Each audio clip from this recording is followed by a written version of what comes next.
Praise the Lord, isa pong mapagpalang hapon sa bawat isa sa atin. Tunay nga po mga kaibigan, mga kababayan, na bago po matapos ang araw pong ito ng day off natin, napakahalaga po na meron po tayong salita ng Diyos na napakinggan sa araw na ito. At ang salita ng Diyos, ito po ang nagbibigay buhay, kalakasan, pag-asa sa bawat isa.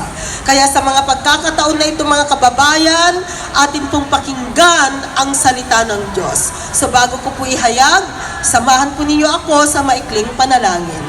Panginoon, maraming salamat o God sa lugar na ito, sa buhay po ng bawat isa.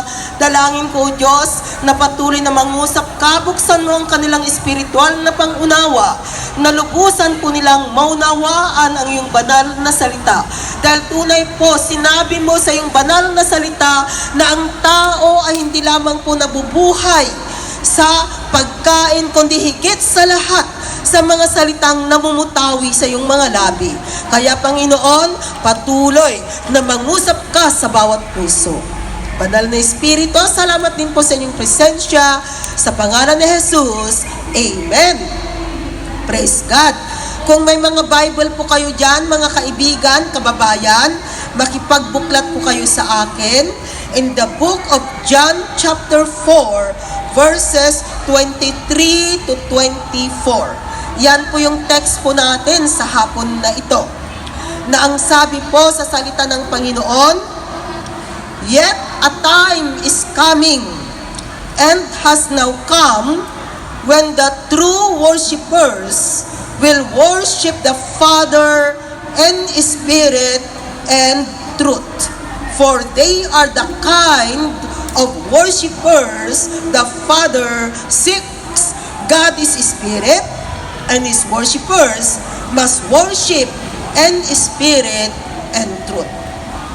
So dito po sa verses na ating binasa, napakinggan po natin na ang Diyos na lumalang ng langit at lupa, Siya po ay naghahanap ng mga totoong magpupuri sa Kanya. So dito po meron pong qualification ang hinahanap ng Diyos na kinakailangang magpuri sa Kanya. Sabi rito sa ating binasa, God is looking for a true worshipers who will worship Him in spirit and truth. So, ang dalawa pong qualification na hinahanap ng Panginoon ay ang magpupuri sa Kanya sa pamamagitan ng Espiritu. Bakit po naghahanap ang Diyos ng magpupuri sa Kanya sa pamamagitan ng Espiritu? Because God is Spirit. Ang Diyos po ay tinatawag na Espiritu. And His worshipers at ang mga tunay na sasamba at magpupuri sa Kanya, sabi po rito, ay magpupuri sa pamamagitan ng Espiritu at katotohanan. Tayo pong mga tao, man composed of body, soul, and spirit. At ang Espiritong nasa atin ay tinatawag po na human spirit. And we need God Spirit in our life. So, paano po tayo magkakaroon ng Espiritu ng Diyos? So, kailangan pong malaman natin. Dahil ang sabi po sa Kanyang salita, kung gusto po natin na tayo ay magkaroon ng Espiritu ng Panginoon, una sa lahat po, ang gagawin natin ay magsisi sa ating kasalanan. Repentance. So we need to have a repentant heart. Dahil sa mundong ito, ang lahat ng tao ay nagkasala. Mga kapatid, sabi sa Kanyang salita, no one is righteous, no not one. Nasa sinapupunan pa lamang po tayo ng ating mga nanay. Meron man na po tayong kasalanan. Yan po yung ipinamana sa atin ng ating mga ninuno na sina Adan at Eva. Pero ang napakagandang balita, more than 2,000 years ago na ang nakakalipas, noong ibinigay ng Diyos Ama ang Kanyang bugtong na anak. At yan nga po, di ba, katatapos lamang po ng Holy Week na isinelebrate po yung Holy Week, na kung saan tunay na isinilang sa mundong ito ang Panginoong Hesus, at tunay rin po na siya ay namatay, ipinako sa krus. Pero ang magandang balita, siya ay muling nabuhay. Kaya ang Diyos na pinaglilingkuran natin ay Diyos na buhay. At ang Diyos po na ito ay nararapat na ating sambahin. Kaya sabi natin kanina, paano ba tayo magkakaroon ng Espiritu ng Diyos? Una sa lahat, magsisi. And after that, we need to open our hearts. We need to declare, we need to acknowledge that Jesus Christ is our Lord and personal Savior. Sa ating pong mga Pilipino, maka-Diyos po tayo, di po ba mga kaibigan, kababayan? Mula pagkabata, kilala natin ang Panginoong Hesus. Alam natin na siya ay sinilang sa mundong ito. Alam natin na siya ay anak ng Diyos. Pero ang tanong, gaano ba natin kakilala ang Panginoong Hesus? Dahil the more na makikilala natin kung sino nga ba si Hesus, kung tayo po ay nakikinig sa kanyang salita, nagbabasa ng Biblia, dahil ang Bible po, ito po ang salita ng Diyos, at dito po natin malalaman kung ano nga ba yung mga dapat at hindi dapat, mga naisin ng Diyos na gagawin natin sa ating buhay. Kaya sa pagkakataon na ito, sabi ng Panginoon, ako ay naghahanap ng mga taong magpupuri sa akin, mga taong magpupuri sa pamamagitan ng Espiritu at katotohanan. Kaya mahalaga pala mga kaibigan, kababayan, na tayo ay magkaroon ng Espiritu ng Diyos. At sabi ko nga kanina, magkakaroon tayo ng Espiritu ng Diyos kung tayo po ay magsisisi sa ating kasalanan at hahayaan natin na ang Panginoong Hesus, siya ang maghari sa buhay natin. Dahil kung sinasabi natin na ang Diyos ang nagmamay-ari ng buhay natin, ang Panginoong Hesus ang nagmamay-ari ng buhay natin, meron pong ginagawa ang Panginoon. Sumasa atin ang Espiritu ng Diyos. Kung meron pong Espiritu ng Diyos na nagahari sa buhay mo, kapatid, ito ang gagabay sa iyo. Dahil ang Diyos po ay mabuti. Hindi po niya nais na ang tao ay gagawa ng kasamaan. Kaya napakainam po at napakaganda kung merong Espiritu ng Diyos na naghahari sa atin. Tayo po ngayon ay gumagawa ng mabuti. Tayo po ngayon ay sumusunod sa pamantayan ng Panginoon. Sa mundong ito ay merong tinatawag na batas ng mundo. At meron din pong batas ng Diyos. At ano nga ba ang batas ng Diyos? Of course, ang Biblia.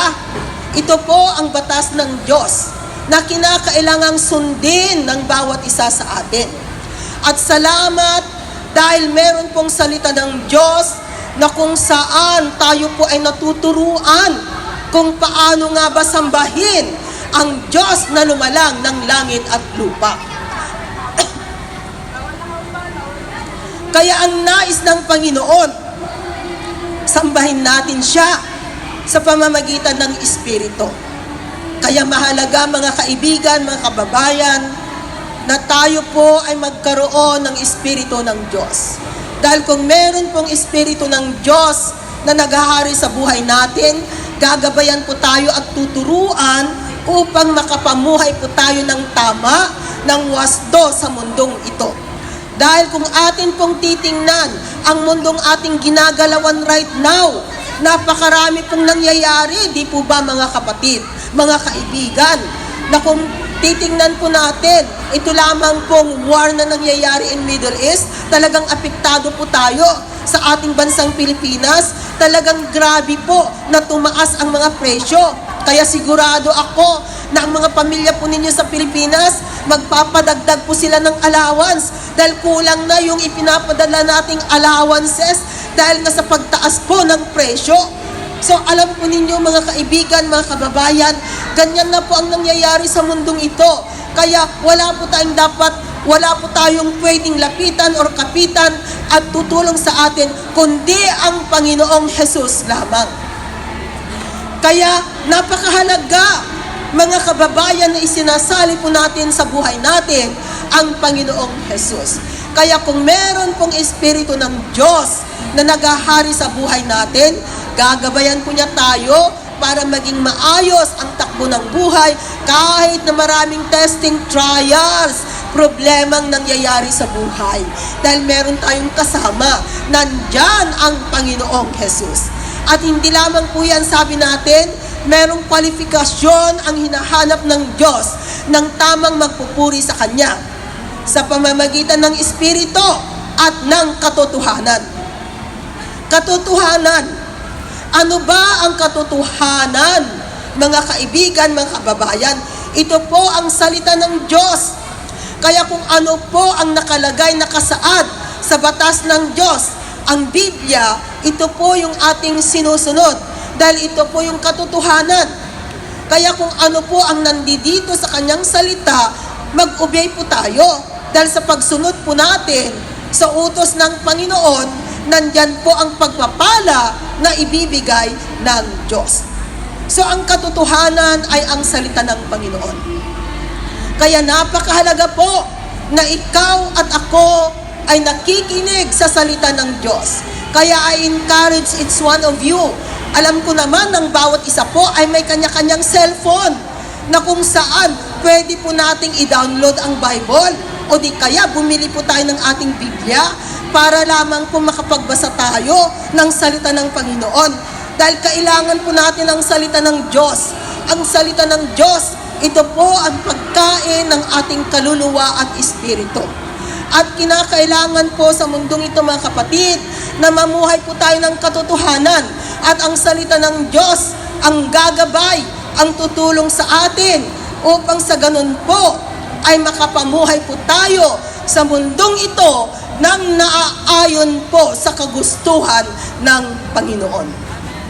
So even right now, ang Diyos po ay naghahanap ng mga totoong magpupuri sa Kanya. So sana, kaibigan, kapatid, doon po sana yung desire natin na magpuri sa Panginoon. Dahil kung hindi po tayo magpupuri sa Kanya nang naaayon sa kagustuhan ng Diyos, baka magsisi po tayo sa bandang huli, mga kaibigan. So why not na habang maaga pa lang ay nandun na po sana na isali natin ang Panginoong Jesus sa buhay natin. Dahil tunay po, wala po tayong magagawa kung walang Jesus na naghahari sa ating buhay. Kailangan natin ang Espiritu ng Diyos upang sa ganun po ay makapamuhay po tayo sa mundong ito nang naaayon sa kagustuhan ng Panginoon. Remember, napakahirap po kung ang sumasa atin ay ang espiritu ng dyablo dahil ipapahamak ka lamang. Hindi po bagay sa atin ang espiritu ng dyablo, kundi ang bagay sa atin ay ang espiritu ng Diyos. Kaya mga kaibigan, mahalaga po na magkaroon po tayo ng espiritu ng Panginoon. At sabi ko po kanina, magkakaroon po tayo ng espiritu ng Diyos kung tayo po ay magsisisi sa ating kasalanan at hahayaan natin na ang Panginoong Jesus, siya ang magkontrol ng buhay natin. Siya ang maging partner ng buhay natin. Kaya mga kapatid, nais mo ba na ikaw ay isa sa tatawagin ng Panginoon na magpupuri sa Kanya ng Espiritu at katotohanan? Kaya umpisahan na po natin, mga kapatid, na isali sa buhay natin ang Panginoong Jesus. Dahil tunay po, wala tayong magagawa. Kung may mga testing po tayo, may mga trials na nangyayari sa buhay, ang sabi ng Panginoon, lumapit kayo sa akin at gagabayan ko kayo, tutulungan ko kayo kung paano ninyo ma-overcome ang mga testing, trials na nangyayari sa inyong buhay. At alam po ninyo, ang Diyos na pinaglilingkuran po natin, tinutugon din niya ang ating mga panalangin. So why not, mga kapatid, na patuloy po na ilapit natin ang ating buhay sa Panginoon Hayaan po natin na siya ay mag-take control ng buhay natin. Hayaan natin na ang Panginoong Jesus ang siyang kikilos sa buhay natin. Kaya mahalaga na isinasali po natin ang Panginoon na ang bawat isa sa atin ay nakikinig, nakakapakinig ng salita ng Diyos. Kaya sa pagkakataon na ito, mga kapatid, kung nais po natin na isali sa buhay natin ang Panginoong Jesus, bibigyan po natin ng pagkakataon ang bawat isa. Kung may mga testing ka, trials ka kapatid, kailangan mo ang prayer, mangyaring lumapit ka rito and we are here. And we can pray for you. Dahil ang Diyos na ating pinaglilingkuran, tumutugon po siya sa mga panalangin. Kaya sa pagkakataon na ito, bibigyan po natin ng chance. Mga kaibigan, mga kababayan, nais mo ba na isali sa iyong buhay ang Panginoong Jesus? Mangyayari lamang po na lumapit kayo dito. Huwag po kayong mahiya. Dahil ang sabi niya sa kanyang salita, kung ikakahiya ninyo ako, ikakahiya ko rin kayo pagdating ng panahon. Pero pag nandun po na ipinapakita natin na gusto nating maglingkod sa Kanya, gusto natin na Siya ang maging hari ng buhay natin. No? Ipagkakatiwala po natin ang buhay natin sa Kanya, merong gagawin ang Diyos. Dahil totoo at tunay, mga kaibigan, mga kababayan, marami po kaming mga testimony. Kaya nga po hindi po kami nahihiya na ihayag ang salita ng Panginoon. Hindi po kami nahihiya na papurihan ang Diyos. Awitan siya ng mga awiting makalangit. Dahil sa aming mga buhay, maraming ginawa ang Panginoon. Nakita po namin kung paano siya kumilos sa buhay namin. Marami rin po kaming mga testing, trials sa buhay. Pero ang kagandahan po, pag inilapit yan sa Panginoon, nagbibigay po yan ng kagalakan, kapayapaan sa buhay. Kaya mga kaibigan, mga kababayan, huwag na po natin palalampasin ang pagkakataon na ito. Huwag po natin hahayaan. Ilapit po natin sa Panginoon. Ano man po yung nararamdaman natin, ano man po yung kabigatan natin, ilapit natin sa Panginoon. Dahil ang Diyos po ay makapangyarihan. Wala pong imposible sa Kanya. Ang nais lamang po ng Panginoon, tayo po ay magpakumbaba, ilapit natin ang buhay natin sa Kanya, at may gagawin ang Diyos. Especially po nowadays. Alam ko po, hindi po madali yung buhay natin. Yung pagiging pungyan natin, hindi po siya madali. Pero pagkasama natin ang Panginoon, nagiging madali po ang lahat. Kahit na mabigat ang trabaho, nagiging magaan dahil merong kagalakan, merong kapayapaan na ibinibigay ang Diyos sa ating buhay. So yun po yung kagandahan, mga kaibigan, mga kapatid. Kung ang buhay natin ay talagang nagpasakop tayo sa Diyos, dahil totoo at tunay na ang Diyos ay makapangyarihan at wala pong imposible sa Kanya. So mamaya mga kapatid, kung meron kayong prayer request, specific prayer request, may mga kapatiran po tayo dyan sa likod and they're going to pray for you. But this time, napakahalaga po na we need to declare and we need to confess that Jesus Christ is our Lord and personal Savior. So I'm going to lead you ito yung tinatawag na sinner's prayer. Akuin po ninyong panalangin ninyo para sa Panginoon. Dahil makapangyarihan po ang panalangin na ito at sumasaati po ang Espiritu ng Diyos. Pwede po bang pakitaas natin yung ating kamay? Huwag po tayong mahiya. Dahil ang pagtaas ng kamay, sinasabi natin na, Lord, I submit myself to you. I surrender myself to you. At sumunod po kayo mga kaibigan, kapatid, sa panalangin na ito. Akuin po ninyong panalangin ninyo para sa Panginoon. Panginoon, maraming salamat sa pagkakataon na ito. Naririto po ako, Panginoon, nagpapakumbaba sa iyo. Humihingi ng kapatawaran sa lahat ng nagawa kong kasalanan. Binubuksan ko ang aking puso. Tinatanggap kita Panginoong Jesus, bilang aking Diyos na buhay at Diyos na tagapagligtas, maghari ka sa buhay ko. Tulungan mo ako na lumakad ng naaayon sa iyong kagustuhan. Puspusin mo ako ng iyong banal na espiritu at isulat mo ang aking pangalan sa aklat ng buhay. Salamat, Panginoon, sa pangalan ni Jesus. Amen.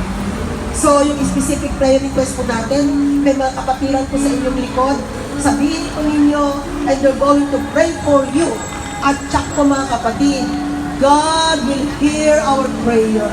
Tutugunin ni Lord ang ating mga panalangin. Dahil tunay at totoo, wala pong imposible sa Diyos na lumalang ng langit at lupa. Hallelujah.